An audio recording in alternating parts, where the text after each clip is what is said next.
Thanks very much, everybody. So I suppose I'm going to talk about breathlessness, and one solution to reduce breathlessness is actually to breathe less. So it's totally contrary to what Marcus demonstrated earlier on, but that's fine. Normally when people think about breathing, they believe that the more air you breathe into your body, that the more oxygen is being delivered to the cells, and that is simply not correct. So we do want to turn that on its head. This is going to be more so about the application of breathing for physical movement. You all will move. You either walk, you run, you do yoga, whatever movement you do. Now, here are two runners, and it's likely that they have the same training, they're on the same road and the same weather. But when you look closely, they tell a different story. One has her mouth open, she's struggling to breathe, she's breathing hard, she can't get enough air into her body. And the other is doing her physical exercise with calm, controlled, and more regular breathing patterns. Now, we also have to bear in mind that breathlessness is a breathing problem. So why isn't that being targeted from a breathing problem? If we want to change something that's wrong with the breathing system, we need to be looking at breathing. And my argument here is that physical training will not train your breathing. But if you train your breathing, it will enhance your physical training. So while many people run, and they run with their mouths open, I want to switch that and to start off with the basics. And sometimes you might have to go a little bit less to get the body to make adaptations.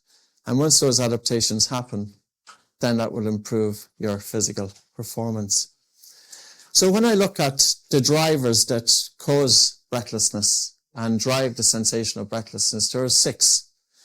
And if you take a look at this chart, in red is the bar that breathing training has the impact, and in white is the bar that physical training has that impact. And this is a little bit sciencey, but I always think it's important, especially in breathing, that you're dealing with just normal physiology, that it's not just taken out of thin air. So when we look at CO2 sensitivity, this is the primary driver to breathe. Oxygen does not drive your breathing. Every breath that you are taking right now is not driven by oxygen. Carbon dioxide is the primary driver to breathe. And it's a gas that we produce internally.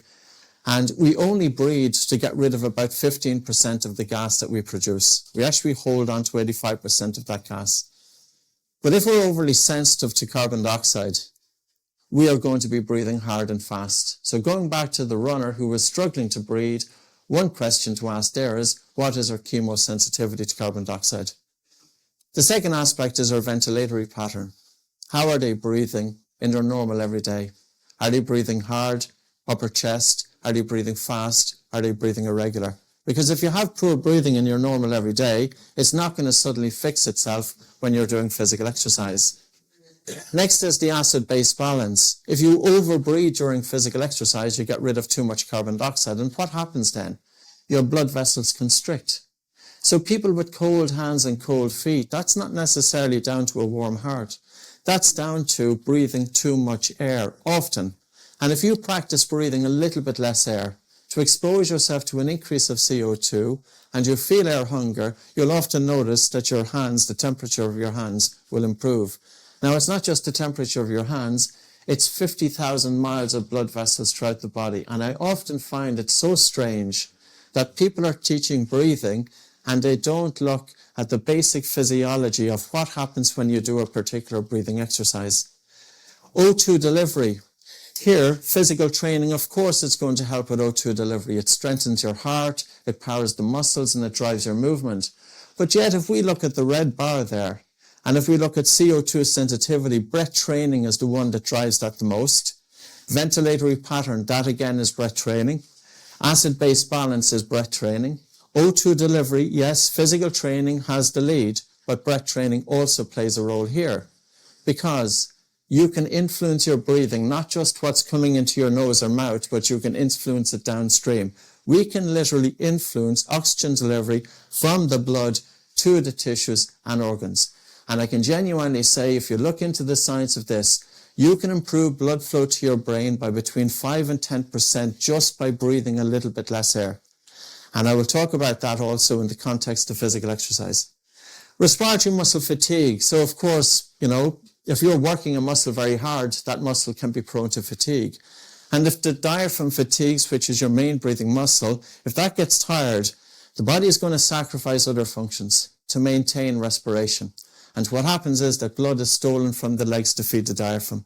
So when you see a runner down the track and the next thing is the legs start going from under that person, is that due to a buildup of hydrogen ions or fatigue, or is it due to the diaphragm breathing muscle getting tired? We do need to train the diaphragm. If you're working it hard, we need to strengthen it. We need to improve the function.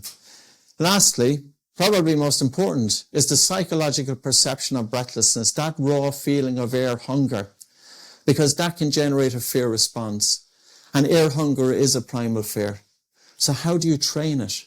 Because if you're feeling an intense sensation of breathlessness during physical exercise, that's going to determine the limits of your exertion. So it's not the heart rate. If your breath says this is hard, your brain is going to listen. So we need to be thinking of the rate of perceived exertion here, and we need to be training all of these variables. So when we talk about breathing, never just think that respiration is what you're taking into your nose or mouth. Okay, you have your respiratory rate, you have your tidal volume, you're taking in a volume of air into your lungs per minute. But you can influence alveolar ventilation. You can influence, by changing your breathing, how much of that air gets down to the small air sacs in the lungs. You can influence, by changing your breathing, how oxygen transfers from the lungs into the blood. You can influence, by changing your breathing, how oxygen is transferred from the blood to the tissues and organs. And again, if we think of the human brain, it consumes 20% of our oxygen, 15 to 25% of our cardiac output. It's 2% of our body weight. So the brain as an organ consumes 10 times more oxygen than any other organ in the human body. And we can influence the excitability of the brain. And if you think that people will often do physical exercise to help with their mental health, well, why not stack more upon that? It's not just about running. It's not just about movement. And of course, that's all really brilliant. It does so much for the human body. But let's go a little bit more into it. So you might say that athletes have good breathing. Well, that's not always the case, because physical training does not improve your breathing pattern. This was a paper that was published in the Journal of Strength and Conditioning Research in 2022. They looked at 1,933 athletes from Japan. The conclusion on that paper was that the prevalence of athletes with dysfunctional breathing patterns is 90%. Now, in this instance, athletes were breathing high as opposed to breathing low. So they failed their breathing from a biomechanical point of view, and breathing is multidimensional. But what would that mean with these athletes? Now, by the way, these athletes were well trained. They were across all ages, all sports, and from recreational athletes right up to professional competitive. And it did not matter, because the degree of dysfunctional breathing across that group ranged from about 85% to about 91%. So what might that mean? If you have dysfunctional breathing, you're more likely to be breathing hard and fast, and you're pushing your body too hard for the given intensity of physical exercise. And also, your diaphragm breathing muscle, this isn't just for respiration. This muscle here provides stabilization of your spine.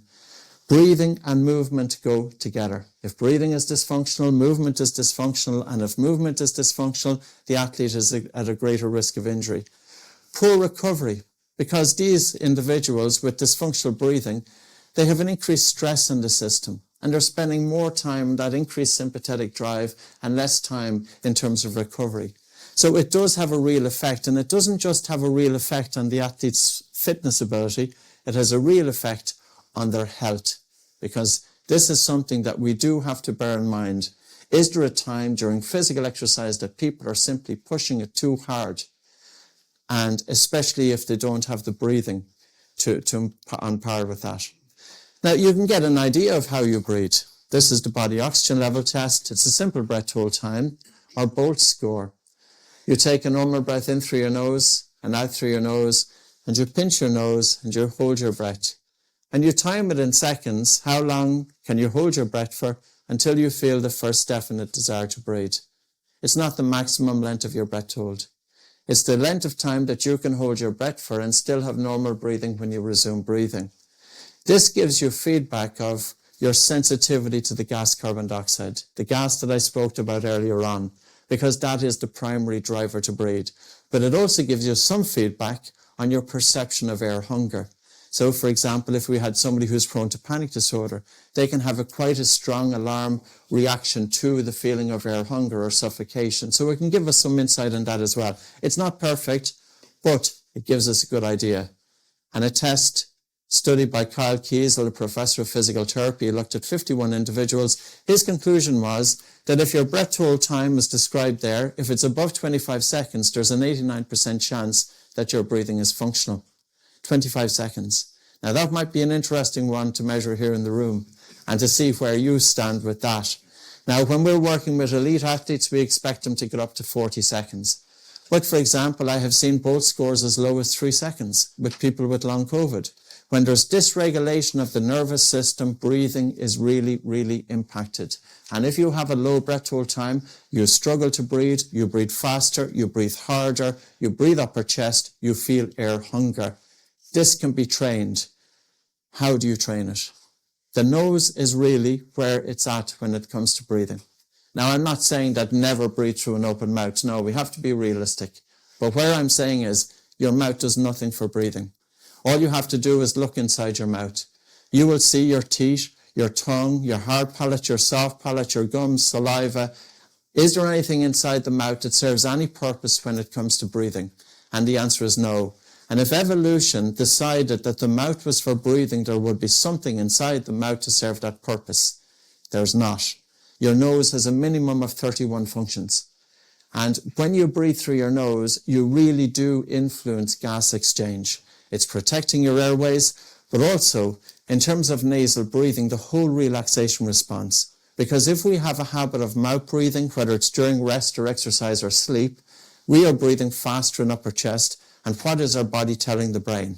And if we breathe that way throughout the day and at different times, we are telling the brain that the body is under threat and the brain is launching us into a fight or flight response.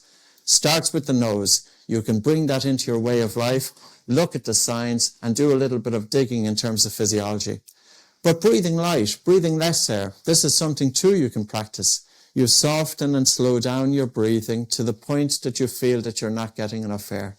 To the point that you feel air hunger. Check the saliva in the mouth. Check the temperature of your hands. Check, can you change your physiology by changing your breathing? And it's not about taking the full deep breath. The full deep breath only came into being in the 1880s. Originally in yoga, for about 2,000 or 5,000 years, whenever yoga came into being, that the emphasis there was on breathing less air. The emphasis was breathing light. The emphasis was suspension of the breath. But in Europe in 1880, an idea took hold. Forget about this light breathing. Let's start taking these full deep breaths, because the more air you breathe, the more oxygen that's roaming throughout the body and getting delivered to the tissues, and that is not correct. Nextly, we look at slow breathing. I spoke about this in terms of bringing balance to the autonomic nervous system, and that is the one thing about the breath. Miriam spoke about it. You have at your control a tool to self-regulate. Going into any situation, and even though my emphasis here was physical exercise, this isn't just for physical exercise. The ability, even if I was never to teach anybody, I've been teaching breathing for 23 years. I only came across it by accident. And even if I was never to teach one person, the fact that I've got so much out of it for my own way of life, to self-regulate, to improve concentration, to reduce breathlessness, to have better sleep, to have better intuition, better creativity, and not to be stuck in my head.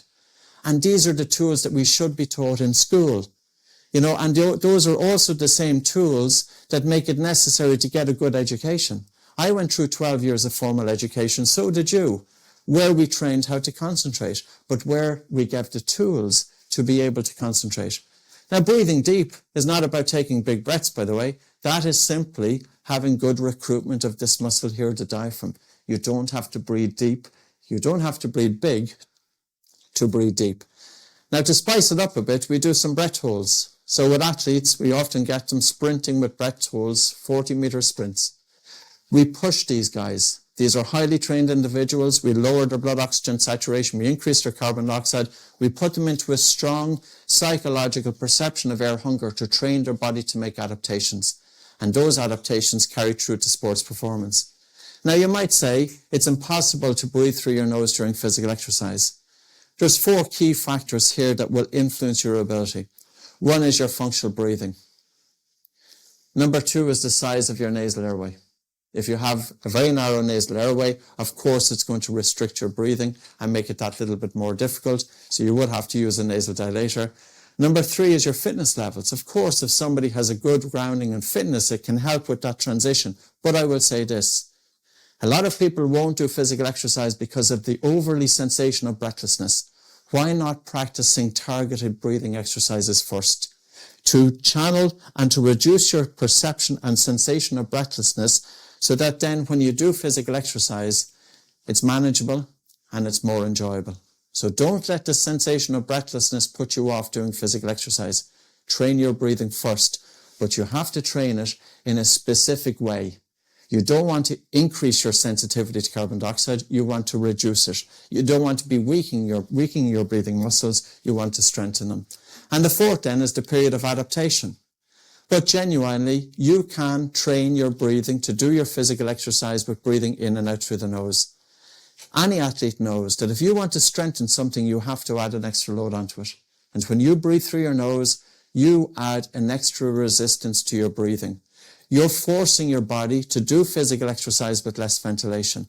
That causes the body to make adaptations. And these adaptations don't just hold true for when you're breathing through your nose during exercise. They carry into when you do mouth breathing during exercise too. We have to be realistic. I'm not saying all exercise should be in and out through the nose. That is not possible. But what I am saying is, for zone 2, for low to moderate intensity physical exercise, the zone which builds up the aerobic base, that is a key zone.